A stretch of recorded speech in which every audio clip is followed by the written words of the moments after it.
용사 요나단의 승리.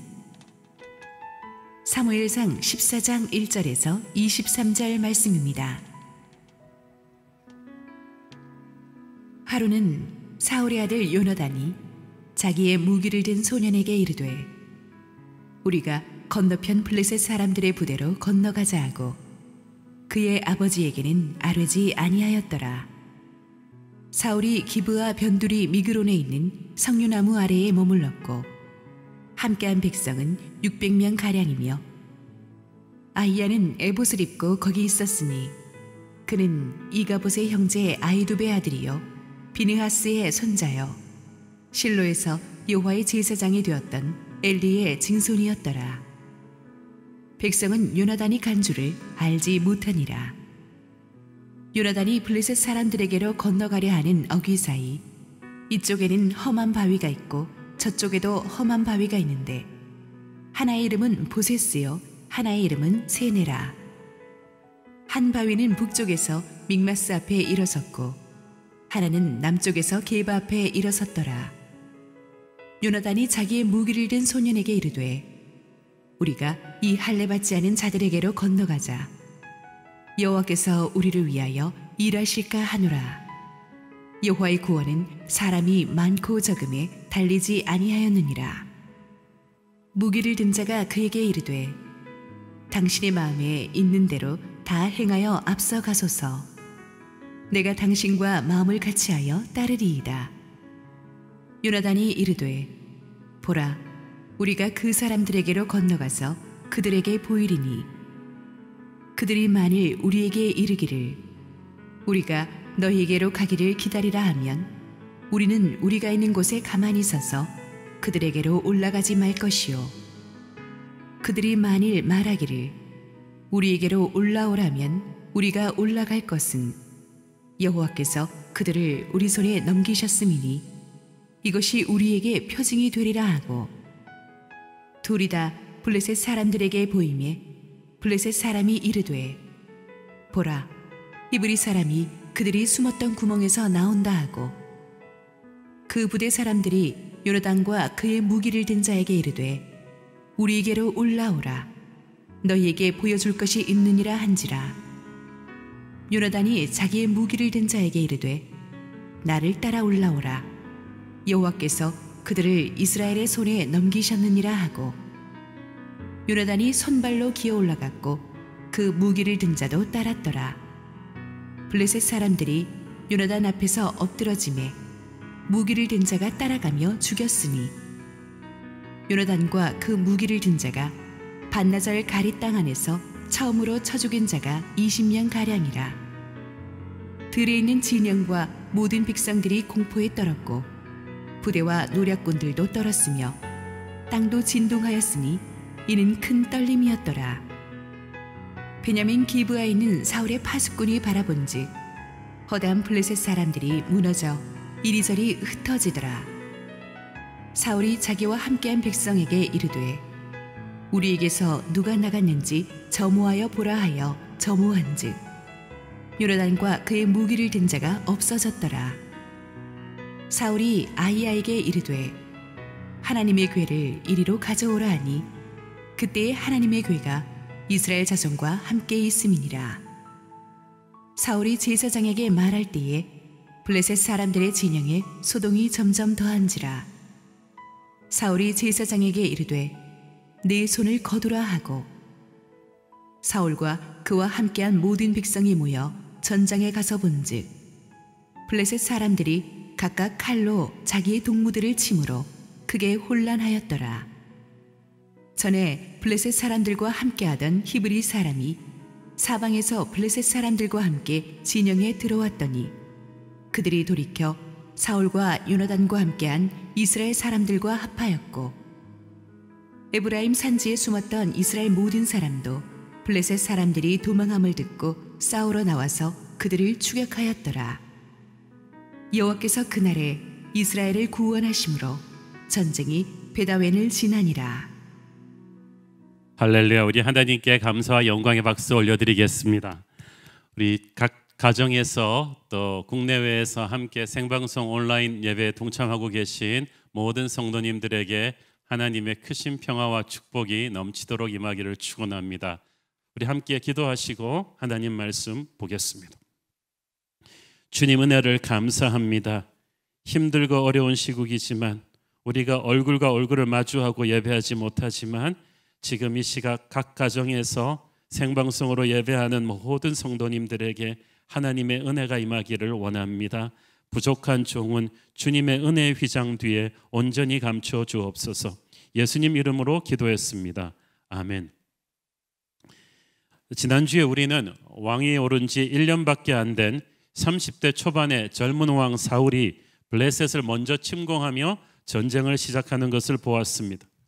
1년 전에 암몬 전쟁에 승리해서 얻은 자신감이 너무 큰 탓이었는지 사울은 수백 년 동안 이스라엘을 위협해온 강대국 블레셋을 너무 쉽게 생각했습니다. 그래서 이 중요한 전쟁을 시작하면서 하나님께 기도해 보지도 않고 일을 벌인 것이 치명적인 패착이었습니다. 그 결과 한순간 흥분해서 사울의 뒤를 따라 모였던 이스라엘 군대는 전장에서 떡 마주친 무시무시한 블레셋 군대의 위세 앞에 놀라서 사방으로 흩어져 도주해버렸습니다. 사울의 친위대 3,000명도 다 흩어져서 겨우 600명 남았습니다. 그나마 남은 600명도 겁에 질려 덜덜 떨고 있었어요. 거기다가 사울은 선지자 사무엘이 오기까지 기다리지 못하고 자기가 직접 하나님께 드리는 제사를 집전해버리고 말았습니다. 제사는 하나님이 세우신 제사장만이 집전할 수 있는 것인데 마음이 급해진 사울이 자기가 직접 제사를 해치워버린 거예요. 하나님께서는 이렇듯 처음부터 끝까지 계속해서 하나님을 무시하는 태도를 취하는 사울에게 진노하셨습니다.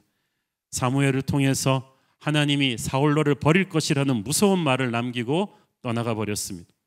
이제 사울은 600명의 겁에 질린 병력만 거느리고 10,000명이 훨씬 넘는 적의 대군과 싸워야만 했는데 엎친 데 덮친 격으로 이스라엘과 블레셋의 무장 상태가 하늘과 땅 차이였어요.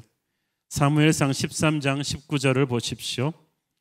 그때 이스라엘 온 땅에 철공이 없었으니 이는 블레셋 사람들이 말하기를 히브리 사람이 칼이나 창을 만들까 두렵다 하였음이라. 사무엘상 13장 22절을 읽습니다. 싸우는 날에 사울과 요나단이 함께한 백성의 손에는 칼이나 창이 없고 오직 사울과 그의 아들 요나단에게만 있었더라. 당시 이스라엘은 아직 청동기 문화를 벗어나지 못하고 있는데 블레셋만 철제 무기로 무장한 강대국이었어요. 게다가 블레셋은 무기를 독점하기 위해서 철을 다룰 수 있는 철공까지도 이스라엘에게 빌려주지 않았습니다.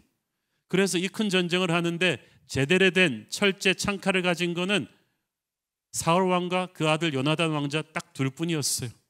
병력도 열세, 사기도 바닥에 떨어져 있고 무장도 이렇게 형편없으니 전쟁은 해보나 마나였습니다. 그러나 하나님께서는 이스라엘을 버리지 않으셨고 비겁한 아버지 사울 왕 대신 그의 아들 요나단을 하나님의 사자로 세우셔서 이 전쟁을 뒤엎을 준비를 하셨습니다. 1절 읽습니다. 하루는 사울의 아들 요나단이 자기의 무기를 든 소년에게 이르되 우리가 건너편 블레셋 사람들의 부대로 건너가자 하고 그의 아버지에게는 아뢰지 아니하였더라. 여기서 하루는이라는 말은 어느 날이라는 뜻이 아니고 블레셋과 이스라엘 군이 진영을 갖추고 대치한 지 하루밖에 안 되는 때를 말합니다. 이미 앞에서도 말씀드렸듯이 병력의 규모나 무장 상태나 사기 면에서 이스라엘 군이 지금 블레셋과 전쟁을 시작하면 전멸을 면치 못할 것이었습니다. 그래서 이것을 아는 사울의 아들 요나단이 나섰어요. 그는 자신의 무기를 든 소년과 함께 대담한 작전을 시작합니다. 여기서 무기를 든 소년이라 함은 그 당시 상관을 호위하던 호위무사 또는 부관을 가리킵니다.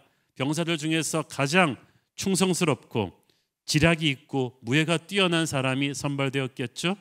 요나단은 이 부관 한 명만 데리고 블레셋 진영으로 들어갑니다. 지금 요나단이 있는 게바 이스라엘 진영에서 블레셋 군이 진치고 있는 믹마스 어기까지는 약 1.5km의 거리인데 험한 산과 골짜기 아주 험준한 지형이었습니다. 게다가 곳곳에 블레셋의 수색 부대들이 눈을 부릅뜨고 지키고 있었습니다. 그런 위험한 곳을 왕자인 요나단이 부하 한 명만 데리고 돌파하겠다는 것입니다. 요나단은 이 작전을 최고 사령관인 아버지 사울이나 다른 이스라엘군 그 누구와도 의논하지 않았습니다. 왜냐하면 지금 의논해 보나 마나 아닙니까? 겁에 잔뜩 질려서 싸울 의지가 없는 아버지 사울이나 그 밑에 있는 부하들 그 누구와 의논하겠습니까? 100% 요나단의 계획을 무모하다고 반대했을 것입니다. 우리가 믿음의 결단을 실천에 옮길 때 영적 패배주의에 빠져 있는 사람들과 그렇게 의논할 필요가 없어요. 때로는 거룩한 침묵으로 기도하며 믿음의 결단을 하고 나가야 할 때가 있는 것입니다. 블레셋 진영까지 가는 길이 쉽지 않아요. 4절 5절을 읽어보면 알 수 있듯이 블레셋 군영이 있는 믹마스로 가는 이 험하고 깊은 협곡의 양편에는 보세스와 세네라는 큰 바위 절벽들이 마주하고 있었습니다. 이 길을 요나단과 부관이 잘 조심조심 가서 마침내 적의 진영이 코앞에 있는 낭떠러지 절벽까지 도달했어요. 여기서 요나단이 부관에게 이 작전의 진짜 목적이 뭔지를 가르쳐 줍니다. 6절 읽습니다. 요나단이 자기의 무기를 든 소년에게 이르되 우리가 이 할례 받지 않은 자들에게로 건너가자. 여호와께서 우리를 위하여 일하실까 하노라. 여호와의 구원은 사람이 많고 적음에 달리지 아니하였느니라. 부관은 그제서야 알았어요. 이게 단순한 정찰이 아니고 기습 공격 작전이라는 것을. 아마 기절하듯이 놀랐을 것입니다. 지금까지 이렇게 정찰 오는 것만도 위험한 일인데 단 2명을 가지고 블레셋 대군을 공격하자는 이 계획에 부관이 얼마나 놀랬겠습니까? 그래서 요나단이 설득했을 거예요. 우리가 이 할례 받지 않은 자들에게로 건너가자. 할례란 오래전 믿음의 조상 아브라함과 함께 시작하신 하나님의 언약의 증표입니다. 너는 이방 백성들이 아니고 하나님의 백성들이라는 것을, 너는 하나님께 속한 자들임을 가리키는 증표인데, 요나단은 적을 가리켜서 그들은 할례 받지 않은 자들이다, 하나님을 안 믿는 사람들이다, 하나님을 모독하는 사람들이다, 그러므로 우리는 이길 수 있다. 세상의 눈으로 보면 블레셋은 철제 무기로 무장한 강국이고 숫자가 많은 무서운 군대지만, 영의 눈으로 보니까 저들은 하나님을 대적한 어둠의 군대지 하나님을 이길 수 있는 존재들이 아니다라고 본 것입니다. 영의 눈으로 적을 보니까 믿음이 생겨요. 믿음은 두려움을 넘어서게 하고 하나님과 함께하면 이길 수 있다는 확신을 줍니다. 여기서 여호와께서 우리를 위하여 일하실까 하노라는 것은 반드시 일하실 것이다 라는 의미예요. 단 2사람으로 블레셋 대군을 기습할 때 요나단은 무슨 생각을 했겠습니까? 하나님이 함께 하시지 않으면 불가능한 상황이에요. 믿음이 없으면 안 되는 결단입니다. 그러나 요나단은 일어나서 돌진했어요. 성경 말씀에 문을 두드리라 그러면 열릴 것이요 라는 말을 주목하십시오. 열어주시는 것은 하나님의 몫이지만 문을 두드리는 것은 우리의 몫입니다. 믿음은 그냥 하나님이 다 하실 것이니까 우리는 뒤에서 팔짱 끼고 서 있는 것이 아니라 먼저 문을 두드리는 담대한 믿음의 결단이 필요해요. 요나단이 이렇게 나갔을 때 이 전쟁은 그의 소원대로 하나님이 싸워주시는 거룩한 전쟁이 되었습니다. 여호와께서 우리를 위하여 일하실 것일까 하노라가는 여호와께서 우리를 통해서 반드시 일하실 것이라는 믿음의 선포입니다. 하나님께서는 이스라엘을 승리케 하시되 믿음의 사람 요나단의 담대한 순종을 통하여 역사하실 것입니다. 믿음은 하나님이 나를 통해서 일하실 것을 믿고 돌진하는 순종의 한 걸음입니다. 여호와의 구원은 사람의 많고 적음에 달리지 아니하였느니라. 원문을 직역하자면 숫자가 작다고 해서 하나님의 구원 역사가 중단되지 않는다는 뜻입니다. 지금 요나단은 객관적인 전력으로 아군이 절대 열세라는 걸 알고 있어요. 그래서 자기가 나서서 전쟁을 뒤집으려는 것입니다. 적의 예봉을 꺾는 거예요. 객관적인 전력이 아무리 열세라고 해도 하나님께서 구원하시겠다고 결심하시면 반드시 하실 것이라고 믿었습니다. 나의 부족함이 아닌 하나님의 능력의 손을 붙잡는 것, 그것이 믿음입니다.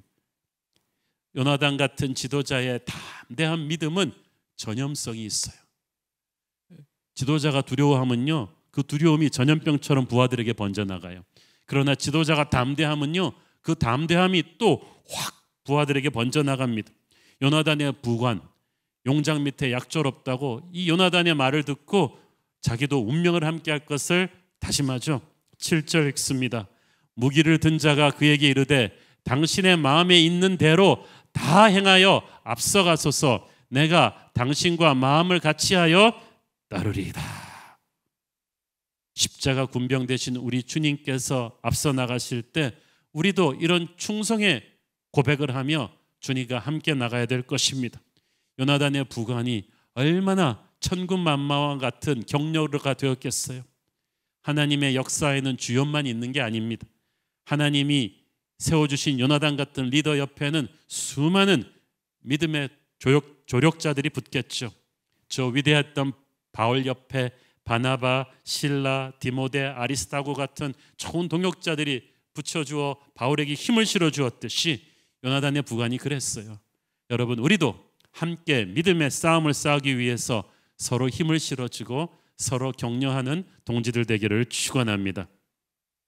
8절 10절에 보니까 요나단은 적진으로 침투하기 전에 이것이 하나님이 우리와 함께할 것이라는 징표라는 것을 좀 구별하는 사인을 구합니다. 사인은 이거예요. 지금 적진이 위에 있고 우리는 밑에서 올라가는데 조용히 들어가는 게 아니라 적이 우리를 발견할 수 있도록 올라가야 된다. 그때 적이 취할 수 있는 포지션이 두 개가 있는데, 하나는 블레셋 사람들이 기다려, 우리가 내려갈 거라고 하면서 위에서 창칼을 쏟아붓는 것이고, 둘째 옵션은 적이 우리가 올라가는 걸 보고도 올라와 기다려줄게 하는 두 번째 옵션이에요. 이 두 번째 옵션이 현실로 나타나면 하나님이 우리와 함께하는 걸로 받지 않는 거예요. 근데 사실 첫 번째 옵션이 훨씬 더 가능성이 높은 얘기죠. 전략상 아니 적의 부대가 올라오는데 위에서 보고 못 올라오게 창칼을 던지고 공격하는 것이 상식이지, 올라와 기다려줄게 이러는 것이 상식이겠어요? 그러나 상식적으로 잊을 수 없는 일이 일어날 때 요나단은 그것을 하나님이 함께 하시는 사인으로 받겠다고 했어요. 자, 그리고 일이 일어납니다. 11절 12절 둘이 다 블레셋 사람들에게 보임에 블레셋 사람이 이르되 보라, 히브리 사람이 그들이 숨었던 구멍에서 나온다 하고 그 부대 사람들이 요나단과 그의 무기를 든 자에게 이르되 우리에게로 올라오라, 너희에게 보여줄 것이 있느니라 한지라. 요나단이 자기의 무기를 든 자에게 이르되 나를 따라 올라오라, 여호와께서 그들을 이스라엘의 손에 넘기셨느니라 하고. 자, 여기서 블레셋 사람들이 히브리 사람들이 온다 하고 그랬잖아요. 그것은 그 당시 이방 민족이 히브리 사람들을 한껏 경멸하던 쪽으로 부를 때 사용하던 명칭입니다. 이미 블레셋군은 자신들의 규모에 놀라서 이스라엘 병력의 대부분이 산지 사방으로 도주했다는 걸 알고 있어요. 그래서 두 명의 병사가 감히 눈에 보이는 때 올라오니까 설마 자기들을 공격하러 오는 공격조라고는 생각을 못하고, 이 도망간 놈들 중에서 우리한테 항복하러 오는구나 라고 생각했어요. 이미 전쟁에 다 이긴 것처럼 자만에 빠져있던 블레셋 사람들은 그럼 올라와봐, 우리가 너에게 본때를 보여주겠어. 올라오는 적을 보면서도 공격하지 않겠다는 건 얼마나 상대를 얕잡아보는 행위인지 몰라요. 그러나 그 블레셋의 그런 교만과 방심을 하나님이 사용하셨습니다. 요나단이 조심조심 올라갑니다. 위험한 일이죠. 절벽도 위험했지만 적이 언제 약속을 깨고 창칼로 공격해 올지 몰랐어요. 그러나 요나단은 끈질기게 올라갑니다. 우리가 승리를 위해서 적이 보는 앞에서 그들의 조롱과 압박을 견뎌가면서 기어 올라가는 담대함이 필요해요. 끈기가 필요해요. 그리고 그 끝에는 승리가 옵니다. 요나단이 올라가자마자 어떻게 됩니까? 13절 읽습니다. 요나단이 손발로 기어 올라갔고 그 무기를 든 자도 따랐더라. 블레셋 사람들이 요나단 앞에 엎드러짐에 무기를 든 자가 따라가며 죽였으니 요나단과 그 무기를 든 자가 반나절 가리 땅 안에서 처음으로 쳐 죽인 자가 20명 가량이라. 대단하죠? 블레셋 병사들이 막 조롱하고 있는 사이 위에 도착하자마자 숨이 헐떡거리면서도 요나단이 정말 그 와우 장룡에 나오는 무사처럼 엄청난 무술로 그들을 쓸어가기 시작했습니다. 용장 밑에 약조롭다고 요나단의 부관도 같이 요나단이 합세했습니다. 순식간에 그 좁은 공간에서 20명의 블레셋 군대가 쓰러졌어요. 참고로 말씀드리면 이 20명의 블레셋 군대는 최전방의 정찰 부대로 배치한 블레셋의 최정예 선봉입니다. 가장 가리고 뽑은 정예화된 무사들이었다는 말이에요. 그 20명이 수수깡처럼 쓰러진 거예요, 순식간에. 그러니까 단 20명이 쓰러졌지만 먼 발치에서 이것을 지켜보고 있던 10,000명이 넘던 블레셋의 대군은 순식간에 공포에 휩싸였습니다. 15절을 보십시오. 들에 있는 진영과 모든 백성들이 공포에 떨었고 부대와 노략군들도 떨었으며 땅도 진동하였으니 이는 큰 떨림이었더라. 들에 있는 진영은 블레셋의 사령부 본대가 진친 곳입니다. 본대 전체가 요나단의 용맹한 모습을 보면서 공포에 사로잡혔어요. 게다가 큰 떨림, 땅까지 지진이 일어나 흔들리기 시작했어요. 영어 성경에 보니까 it was panic sent by God. 하나님이 보내신 두려움이에요.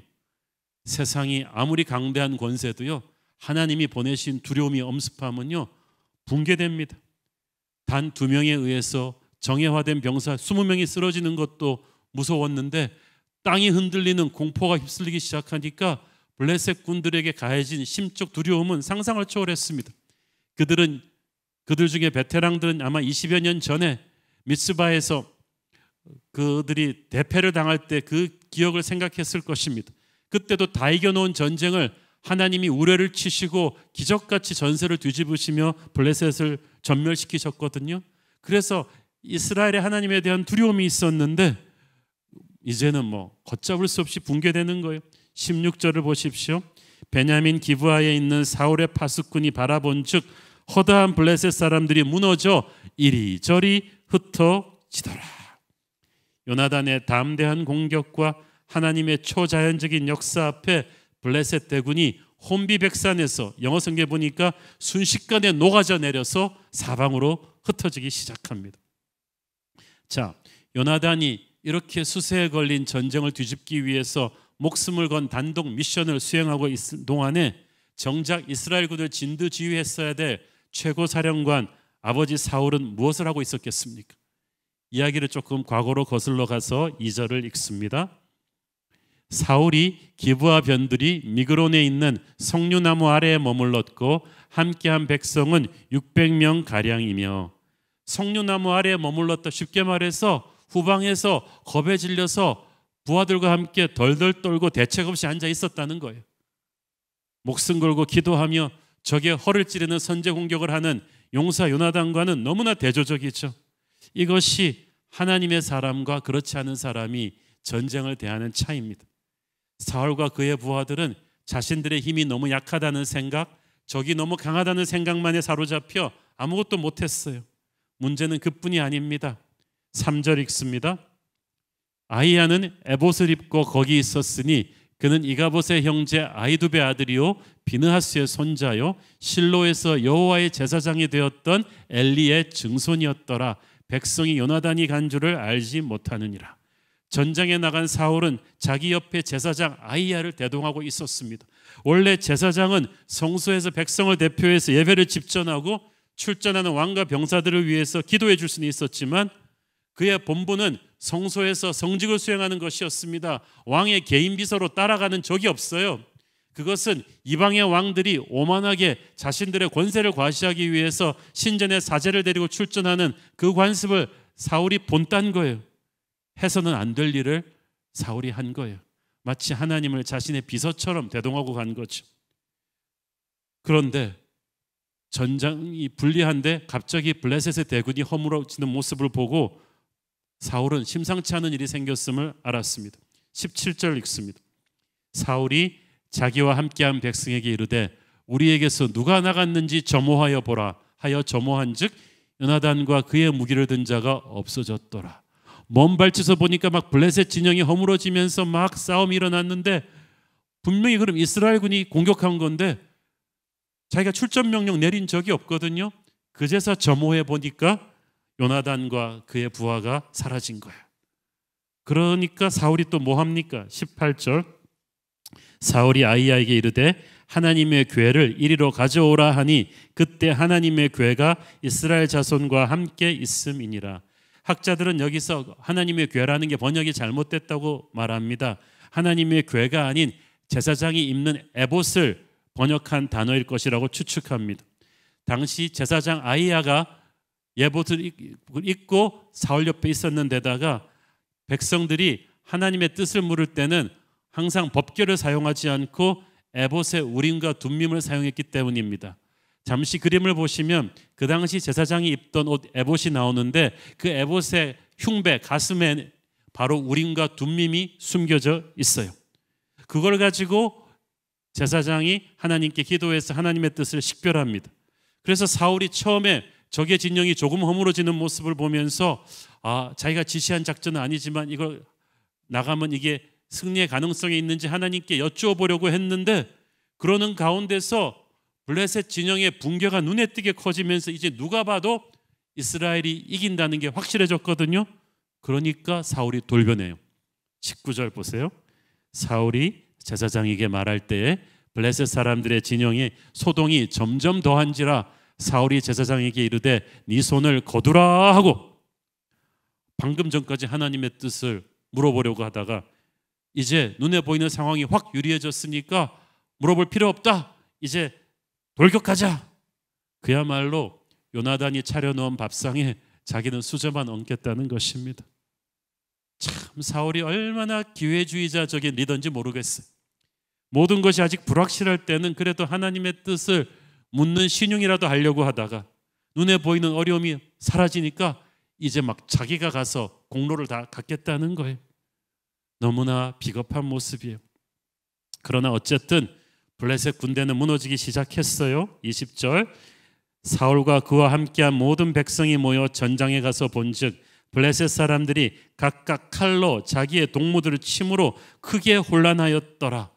요나단의 선제 공격에 당황했는데 하나님이 보내신 지진으로 허물어지던 블레셋 진영 안에 또 자기들끼리 막 당황해서 죽고 죽이는 자중질환이 일어났어요. 엎친 데 덮쳤어요.